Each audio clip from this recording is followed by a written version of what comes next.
Hello and welcome back to the deep dive. Hello. Now, if you are a regular listener to our show, you know that we usually talk pretty fast. Very fast. We dive into some complex topics, technology, history, and we use a lot of difficult words. But today, Today's going to be very different. yes. This deep dive is special. It is designed just for you, the English learner. We are looking at a guide. It's called Step by Step English, and it features two teachers, Emma and Tom. And because the topic is learning English, we decided we need to slow things down. We want to make sure that you can catch every single word. We want this to be, well, not just a discussion about learning, but an actual tool for learning. Right. So if you're listening now, maybe you're commuting or cooking or walking the dog, just relax. Take a breath. We have got you. And this step-by-step guide, it's really fascinating. It's not a textbook. It doesn't ask you to memorize, 100 words right now. Right. No verb charts. No. Instead, it focuses on strategy. It's about the how, not just the what. That is a great way to put it. It's the difference between giving someone a fish and teaching them how to fish. Exactly. And Emma and Tom, they break it all down into three main rules. They say if you follow these three rules, you will improve. They call them non-negotiable. That's a strong word. It is. It means you can't change them. You just have to do them. And those three rules are, number 1, input. Hmm? Number 2, shadowing. Okay. And number 3, consistency. Input, shadowing, consistency. I like to think of them like the three legs of a stool. A chair with 3 legs, right? Exactly. You need all three. Yeah. If you have great input, but you're not consistent, the stool falls over. And if you're consistent, but you never practice actually speaking. It falls over. You need all three legs for the stool to be strong. Okay. So let's build this stool together, one leg at a time. Let's start with that first one. Rule number 1, input. Input. It sounds a little like a computer word, doesn't it? It does, like data. But in the guide, Emma defines input as filling your ears.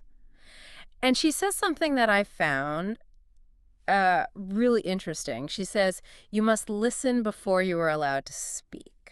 And that's the opposite of how we learn in school. Yeah, totally. In school, day 1, the teacher points at you and says, repeat after me. You have to speak right away. And you feel that panic. You don't know the sounds. And the guide argues this is actually unnatural. It uses something called the baby analogy. Which is really the most logical place to start. I mean, think about it.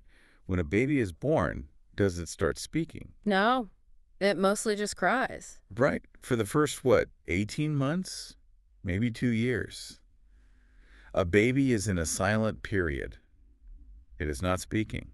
But is it doing nothing? No, not at all. It's working very hard. What is it doing? It's listening. It's absorbing everything. It's listening to its parents, to the television. Its brain is building a map of the language.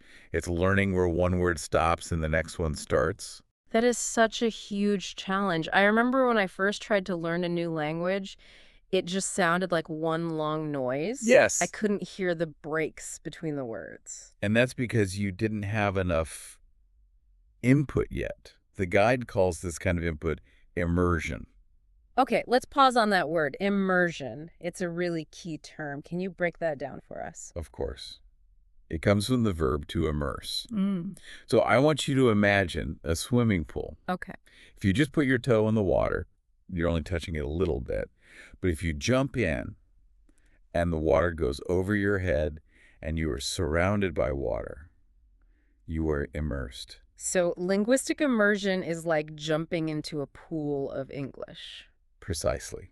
It means you surround yourself with the language. You change your phone's language to English. You watch movies in English.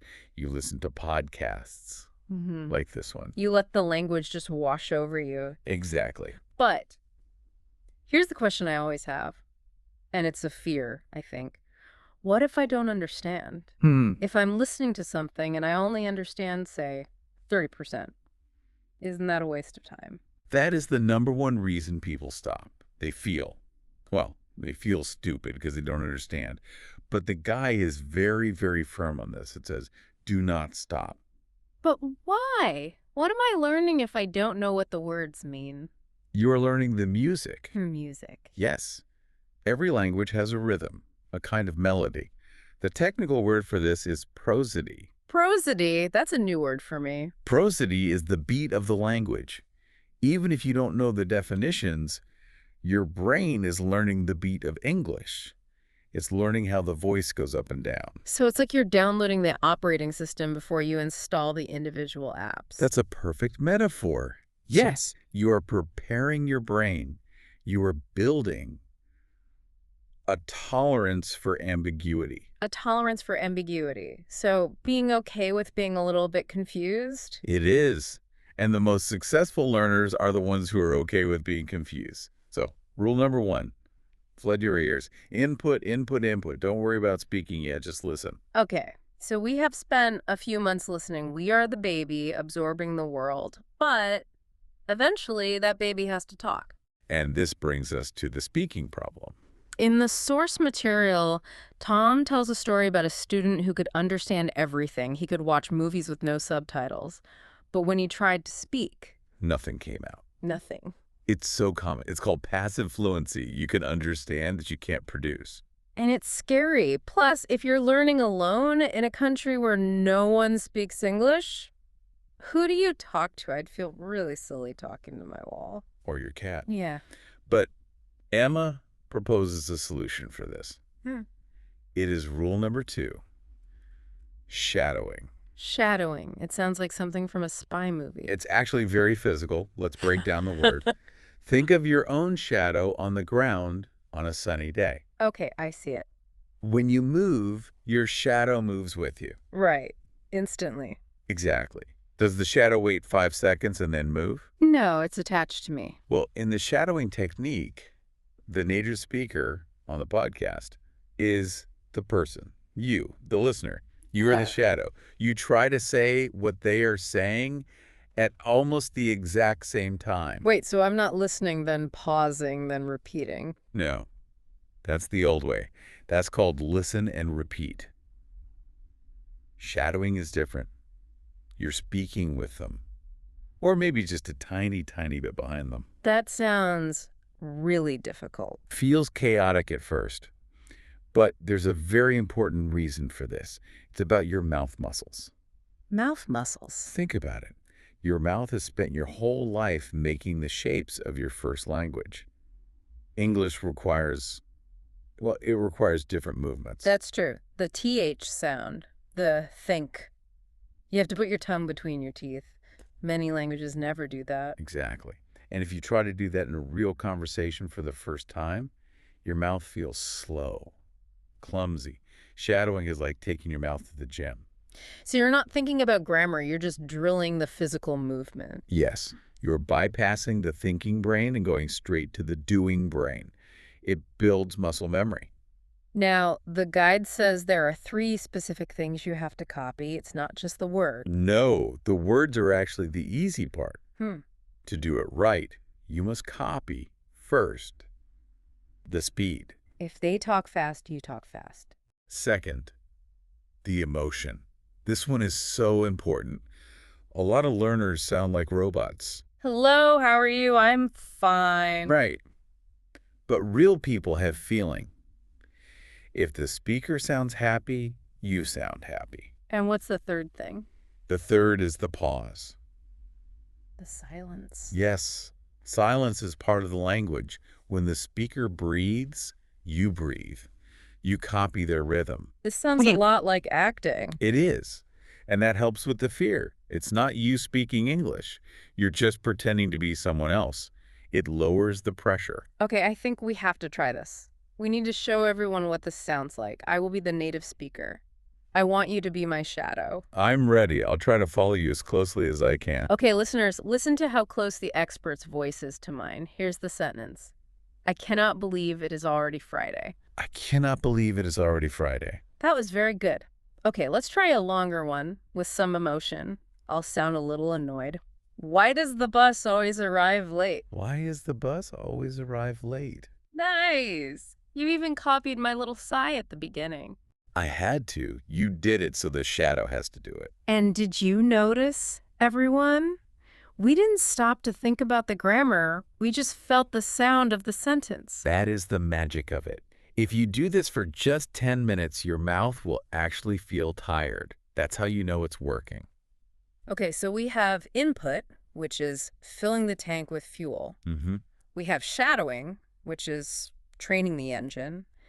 But now we get to the hardest part, the part where most people fail. Rule number 3, the one that holds it all together. Consistency. It's maybe the most boring word in English. Consistency. It sounds like something my dentist tells me. Exactly. But for learning a language, it is everything. The guide asks a question: what is better? To study for 1 hour, 1 day a week, or to study for just 10 minutes every single day? Well, mathematically, 1 hour is 60 minutes, 10 minutes a day is 70 minutes a week. It's almost the same amount of time. It is. But does it make a difference? I'm guessing it does. It makes a huge difference. The guide talks about the science of memory here, something called the forgetting curve. The forgetting curve. That sounds bad. It is a little scary. Basically, if you learn something on Monday and then you don't see it again until next Monday, your brain says, oh, this information must not be important. And it deletes it. It deletes it. So every Monday, you are almost starting from zero again. But if you just review it for 10 minutes every day, You are sending a signal to your brain. You are saying, hey, keep this. This is important. We use this every day. it's like watering a plant. You can't just give it a lot of water once a month. That's a perfect analogy. A little bit of water every day. But let's be realistic. Our listeners are busy. They have jobs, families. Finding 10 minutes can feel impossible sometimes. The I don't have time excuse, I know it well. Me too. But the guide has a solution for this, a kind of productivity hack. It's called habit stacking. Habit stacking. Okay, how does that work for learning English? The idea is simple. You take a habit that you already do every day, something automatic like making coffee or washing the dishes, Okay. and you stack your new habit, English practice, on top of the old habit. So you're not finding new time in your day. You're using time that was empty before. Exactly. The guide uses the example of washing the dishes. Your hands are busy, but what about your ears? My ears are free. So that becomes your podcast time. That's your input time. Suddenly, washing dishes is not a chore, it is your immersion class. And you've stacked the English habit onto the dishwashing habit. What about shadowing? The guide suggests stacking that on top of walking. Walking the dog or walking to the bus stop. Right. You are outside, you have your headphones, Yeah. and you are shadowing a podcast out loud. You are walking and you are talking. And the best part is, if you walk your dog every day, you now practice speaking every day. You don't have to decide. It just happens. That's the key. Willpower is weak. Habits are strong. If you can make English practice as automatic as brushing your teeth, fluency becomes inevitable. Inevitable fluency. I like the sound of that. It's not magic. It's just a system. Input plus shadowing plus consistency. We have covered a lot today. And for anyone listening who feels a little overwhelmed, let's just summarize those 3 legs of the stool one more time. Okay. Leg 1, immersion. Just listen. Jump in the pool. Let the music of English soak into your brain. Don't worry if you don't understand everything. Leg 2, shadowing. Be an active participant. Don't just listen. Copy the native speakers. Train your mouth to make the sounds of English. Copy their speed, their emotion, and their pauses. And leg 3, consistency.